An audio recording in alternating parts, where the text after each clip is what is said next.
Hi, this is Steve Rigolosi, and today on Forgotten Mysteries, I have for you The Sands of Time by Sidney Sheldon.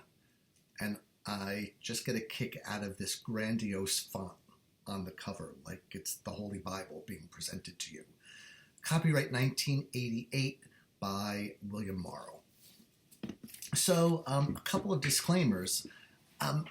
The reason I started this channel was because I wanted to talk about books that I love, but that I have a very hard time finding other people who love. I want to be able to talk about these books, but I don't have anybody to do that with. So this is my way of kind of trying to, I hope, start conversations, or at least turn some people on to authors and books they may not have heard of. This book by Sidney Sheldon is clearly an outlier in that he's, a household name, or was for a very long time. And I don't think it's fair to say that he is forgotten. And the reason I say that is there's a used bookstore I go to, and they specialize mostly in very popular genre fiction. There's a lot of Nora Roberts and Mary Higgins Clark and James Patterson and, those ultra big names. And there are always plenty of Sidney Sheldon books in there, which makes me think that people continue to buy his books and read them. So, even though he's no longer with us, I think he's doing fine, sales-wise. And I can see why. So, if you've watched any of my other videos, I kind of like to talk about my personal connections with authors or books, because I feel like so many really devoted readers have these connections that are very personal to them that maybe no one else in the world would understand, but it's real to them.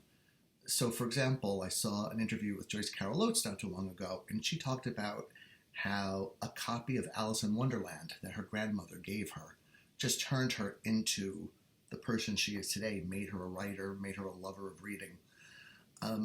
So I have some books like that. Sidney Sheldon is not the author of any of them, but I went back to this Sidney Sheldon because sometimes I get the feeling, I get a hankering for what I call a nostalgia read, which is usually an author that I read a lot when I was younger, but fell away from or outgrew or just moved in a different direction from. And I like to go back and see, how my reading experience of that writer differs now from what I remember it being in the past. It's kind of like comparing my past self with my current self and seeing if and how I've grown or changed as a reader. So I used to read Sidney Sheldon, back, a lot in the 80s. I think mostly because everybody else was reading him. And in those days, I liked to be on top of what was going on in the bestseller lists, and I wanted to read what everybody else was reading. And now I'm basically the opposite. Most of the books that I buy now are, the opposite of bestsellers. But Sidney Sheldon was the man at the time. And looking back on it, was it the sex? Was it that, when I was a teenager and I was sort of titillated by these sexies, because he always had plenty of them. Not super explicit or pornographic, but you knew what was going on, and it was definitely there on the page. But my memories of him are that he told a good story, the pacing was good, that there were, good plot twists and good plot turns, and that you got from the front cover to the back cover very quickly. And I will admit that that was my experience with The Sands of Time. It tells the story. It's set after the Spanish Civil War, which I honestly had not realized was quite so brutal and bloody as it was. And so that was a piece of history that I picked up from this book. In the aftermath of the Spanish Civil War, there there was and continues to this day this movement for Basque separatism. The Basques want sovereignty, much like Quebec does in Canada, and the issue floats in and out of the news, and really raises tempers on all sides of the issue. Separatism is really a tricky and difficult thing. So what happens is that 4 nuns in a very strict Spanish convent get quasi-kidnapped by Basque terrorists and all go their separate ways and are all trying to make their way to the same town in the Basque country, both by way of different roads, because there is a member of the Spanish government who is out to get them. He is, his basic philosophy is kill all the Basques. And so he and his men split up, each one with one of the 4 nuns, and take a different path, all planning to converge on the same place because they think that will increase their chances of at least one of them getting through and surviving to continue the fight. So here's what I'll say. I think Sidney Sheldon was good at what he did in terms of a story of pure escapism, of creating characters that you like and root for. He started life mostly as a TV writer, and reading this book makes me realize the difference in the world of TV versus the world of a novel. And so the book reads like a movie of the week from the 1970s or 80s, as opposed to what I consider a rich or a rewarding novel.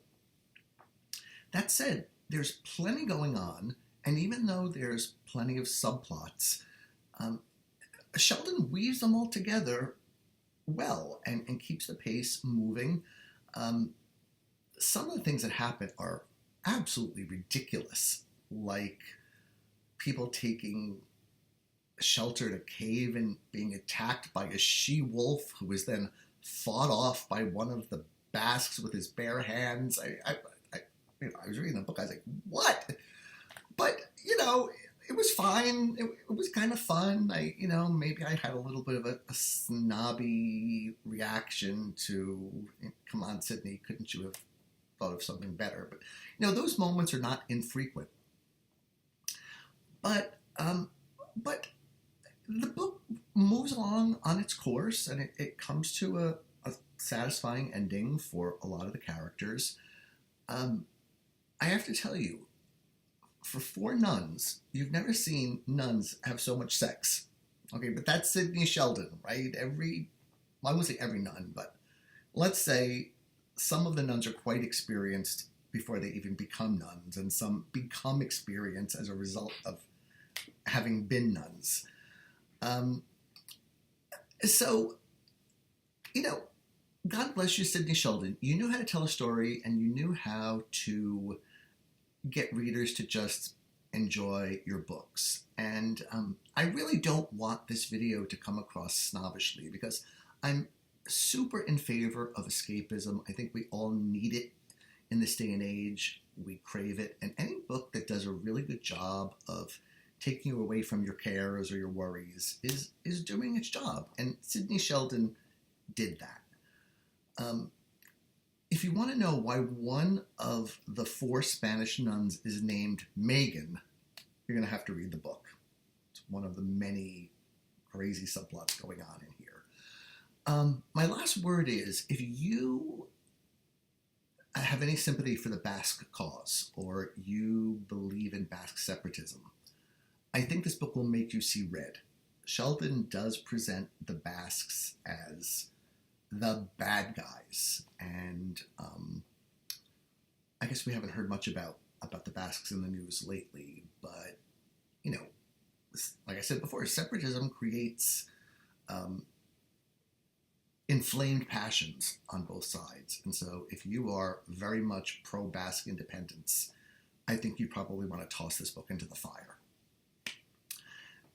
Oh, and last note, I hate the design of the chapter openers, right? I love, as a book person, I love interior design and jacket design and all that. And the chapter openers look like they were designed by an amateur in 8th grade. I can't believe that Morrow could not come up with a better designer for the interior of this book. But I guess they figured it'll sell. It'll sell if it looks like a kindergarten primer. So, why pay a designer good money? But that's just by the wayside. Okay, so that is my review of Sidney Sheldon's The Sands of Time. It was fun to remake his acquaintance. I don't think I'll be reading more Sidney Sheldon anytime soon, but it was an enjoyable step back into the past, and that was what I was looking for, and that is what I achieved. So thank you, Sidney.